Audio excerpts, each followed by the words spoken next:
Hai, selamat datang di Misteri Dua Dunia dalam segmen Keramat, kisah misteri malam Jumat. Untuk kalian yang belum subscribe, silakan subscribe dulu ya.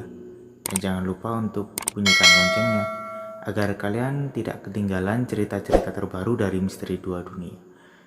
Dan jangan lupa untuk follow Instagramnya di @misteri2dunia.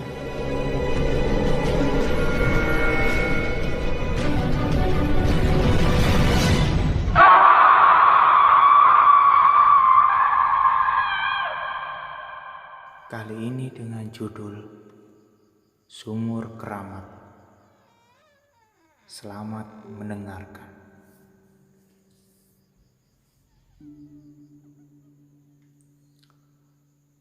Sore itu aku bersama teman-temanku sedang bermain bola di salah satu lapangan yang berada di kampungku.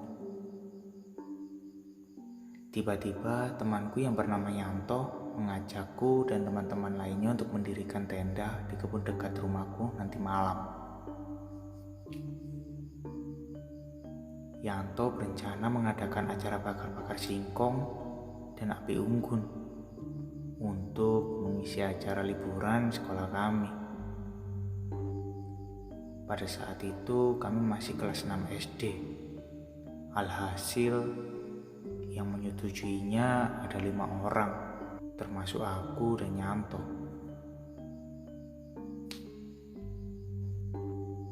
Jam 5 sore, aku bersama 3 kawanku sudah kumpul di depan kebun sambil menunggu Yanto yang belum datang juga. Yanto adalah anak yang paling berani di antara kami. Dia bandel, tidak takut sama siapapun, dan jiwanya sok pemimpin dan suka nyuruh-nyuruh. Aku sebenarnya agak risih dengan sifatnya yang sok itu. Tapi apa boleh buat, karena dia temanku, jadi kita harus saling menghormati.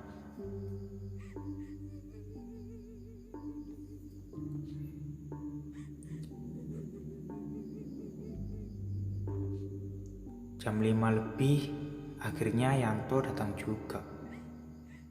Kami berlima langsung masuk ke dalam kebun yang tak terawat itu. Kami mencari tempat untuk membuat tenda yang jauh dari sumur tua. Karena menurut cerita dari orang-orang desa, sumur tua itu angker. Konon dahulu kala ada seorang perempuan yang dibunuh dan mayatnya dibuang di sumur itu.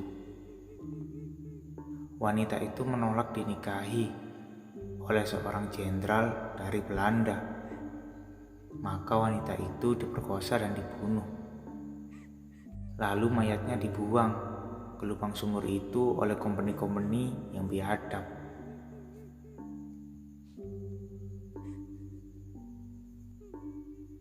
Setelah kami berlima menemukan tempat yang cocok, kami segera mendirikan tenda di tempat itu. Setelah tenda berdiri, maka kita cepat-cepat mengumpulkan ranting untuk dibuat api unggun, sekaligus sebagai sumber cahaya kami saat itu. Setelah api unggun jadi, aku dan Yanto langsung masuk ke dalam kebun untuk mencari singkong. Kami membawa oncor dan masuk agak ke tengah kebun. Di kiri kanan kami sangat gelap dan banyak ditumbuhi semak belukar yang tak terawat. Bayang-bayang pohon terlihat menjulang ke atas. Aku merasakan terpaan angin dingin di tubuhku. Namun aku tak memperdulikan suasana itu. Aku dan Yanto sibuk mencabuti singkong yang tertanam di dalam tanah.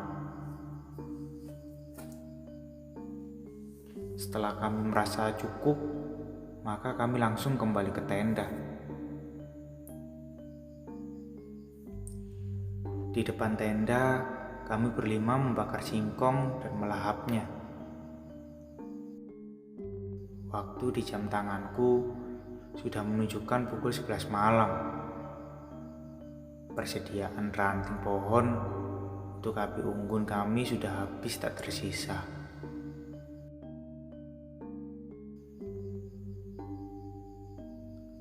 Api unggun mulai padam, tenda kami mulai gelap.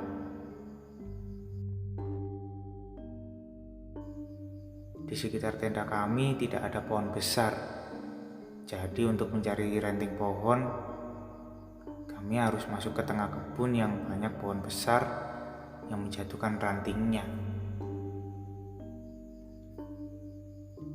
Yanto langsung mengajakku untuk masuk ke tengah kebun itu. Sebenarnya aku sangat takut.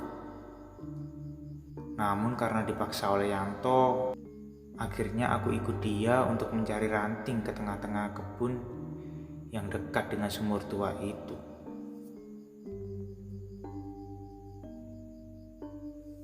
Aku hanya berdua dengan Yanto menuju kebun itu.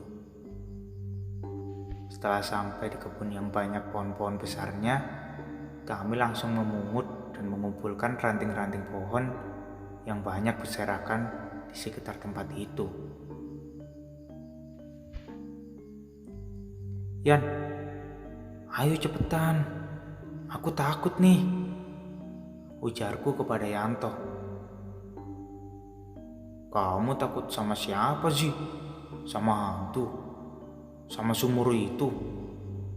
Suruh sini aja hantunya, nanti tak aja main bola," ujar Yanto dengan nada yang menantang.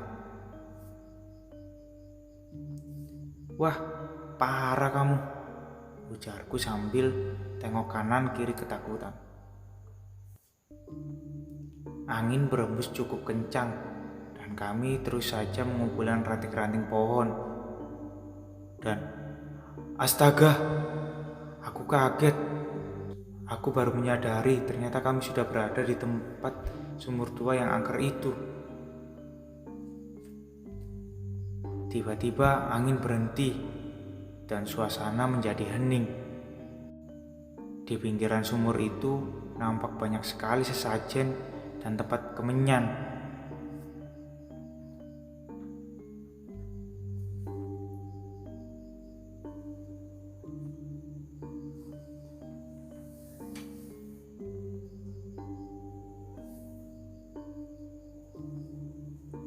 "Zi, aku mau buang air kecil dulu," ujar Yanto. Tanpa menjawab, aku teruskan saja mengumpulkan ranting. Suasana tak nyaman menyelimuti perasaanku kala itu.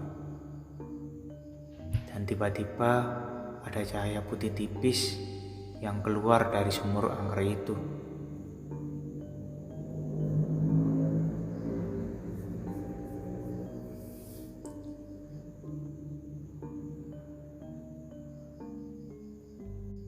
Dengan cepat, cahaya putih itu berubah menjadi sesosok wanita yang berpakaian adat Jawa atau kemben. Dia lalu menatapku dengan tajam. Sontak aku langsung panggil Yanto, namun tak ada jawaban darinya. Dan tiba-tiba di sampingku, secara cepat muncul sesosok pocong yang bau busuknya sangat menyengat, dengan wajah yang mengerikan. Di mata, hidung, dan mulutnya terdapat belatung yang kotor dan menjijikkan. Setelah tak ada jawaban dari Yanto, aku pun langsung membalikkan badan dan berlari menuju tenda dengan sisa-sisa tenaga yang kumiliki. Aku berlari dengan sangat kencang menuju tenda, tempat di mana teman-temanku yang lain menungguku. Setelah sampai di tenda, aku yang sedang mengatur nafasku yang ngos-ngosan langsung ditanyai oleh ketiga temanku. "Yanto mana sih?" Aku cuma menjawab, "Ada hantu di sumur tua. Ayo cepat kita keluar dari kebun ini."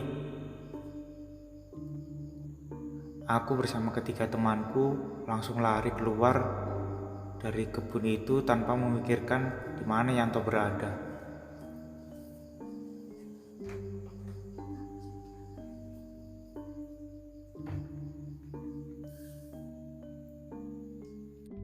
Saat sampai di rumah, saat itu orang tuaku sudah tidur.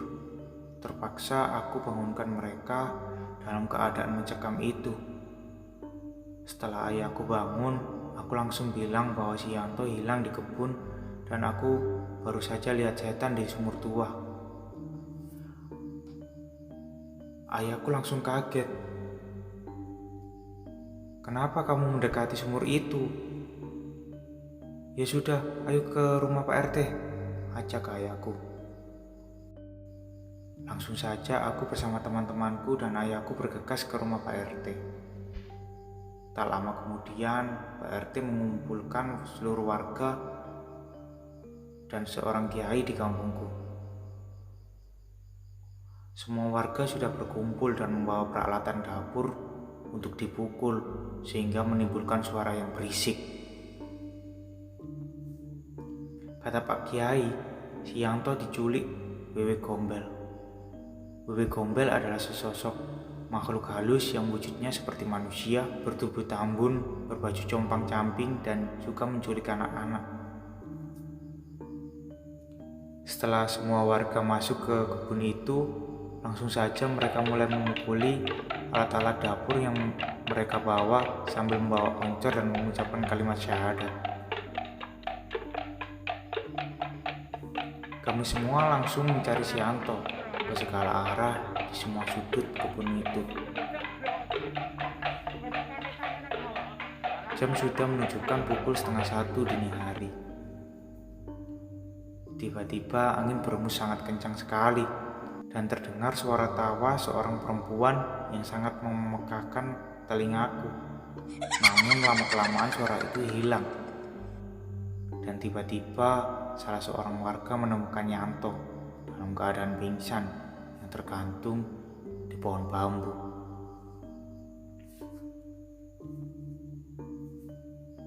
Setelah si Yanto berhasil diturunkan, bajunya terlihat sangat kotor dan baunya tidak sedap, menyengat di rongga penciuman semua warga.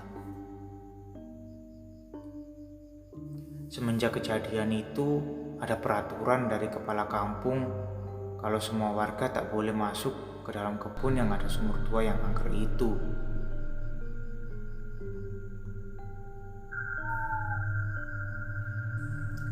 Setelah seminggu, si Yanto baru keluar main lagi dan bergabung bareng teman-temanku yang lain. Sekarang Yanto jadi orang yang pendiam sekali. Aku langsung menanyai dia kenapa menghilang saat mencari ranting pohon itu. Yanto menjawab, "Sewaktu aku mau buang air kecil, aku langsung menuju ke semak belukar. Dan pas di bawah pohon itu, aku segera buang air kecil. Tapi pas aku buang air kecil, tiba-tiba ada sesosok wanita bertubuh besar dan bajunya compang-camping. Dia berada di atas pohon dan menatap tajam ke arahku. Lalu wanita itu bilang, 'Kalau kencing izin dulu,' sambil mengeluarkan suara tertawa yang menyeramkan. Dan saat aku tatap mukanya, aku langsung tak sadarkan diri. Aku baru sadar ketika aku diturunkan oleh warga dari pohon bambu," ungkap Yanto panjang lebar. "Ya udah, sebaiknya sekarang kamu percaya sama keberadaan makhluk halus. Dan kamu harus lebih mendekatkan diri kepada Allah," ujarku. Akhirnya, sumur itu masih berdiri sampai sekarang.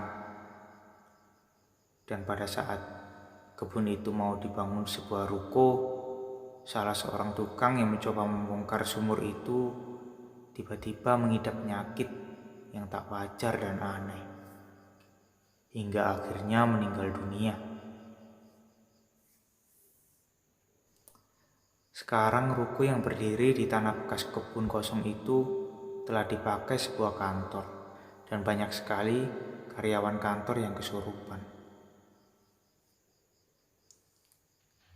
Sekian.